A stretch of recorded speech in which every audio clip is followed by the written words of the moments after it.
So we've given you a flavour so far this morning of what the two leaders had to say, but how were their presentation skills in that TV programme last night? With us now, Graham Davies, a political presentation consultant. Graham, overall, how do you think the two leaders did last night? Well, Jeremy Corbyn came across as that calmly affable, smiley favourite uncle that you'd be happy to invite round for tea and crumpets any day of the week. But although Theresa May came across as perhaps less friendly, less affable, slightly cooler, she's the one who came across as the bloody difficult warrior who you'd want to fight for you in Brussels. And let's have a look at some of the clashes, because Jeremy Paxman did challenge both leaders on certain points, and as did the audience. But let's take a look at one of the key moments last night. And this was Jeremy Corbyn being challenged on his position on the monarchy. Take a listen to this.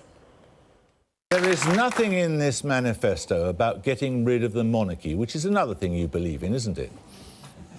Look, there's nothing in there because we're not going to do it. But you do believe in it, don't you? So there you go, a very short response there, Graham. And he was pushed a lot on what wasn't in the Labour manifesto, and what was in there, did he believe in it? It's a very tricky position to be in. Well, in that clip, he showed a genuine talent for spontaneity and, unusually for a politician, a sense of humour, which can be a very dangerous thing. He is quite difficult to pin down. When he's under pressure, suddenly his voice gets very quiet and very slow and almost disappears.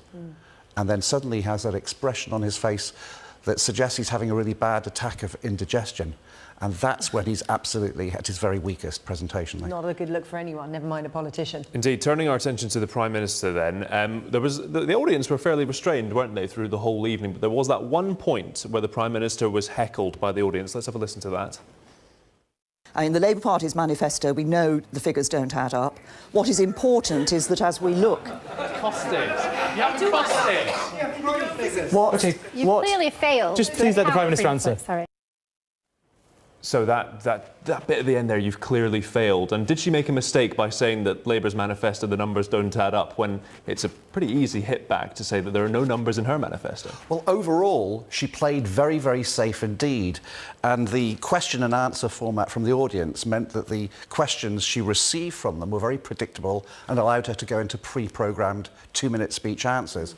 In that particular clip, though, she took one opportunity to possibly come out with a jab and attack herself. And perhaps that wasn't the right thing to do. Maybe she should have played safe all the way through and not done that jab, because it was so easy to come out with a counter jab. What did you think of the format? Because a lot of voters were disappointed that we didn't see Theresa May go head-to-head with Jeremy Corbyn, because, of course, they do that regularly in Prime Minister's questions. Did you think this worked? Do you think we found out much about their personalities and content, which is, you know, key for a lot of voters? Well, it was designed to be verbal combat, but as in any form of combat, either verbal or physical, it's not the first punch that does the real damage. It's the second and third punch, the follow-up questions, that are much more likely to hit the target on the chin. But as I said, the audience questions were really predictable, allowed them to go into pre-programmed stuff. Faisal Islam was a little bit reticent on doing his own follow-ups because of the lack of time.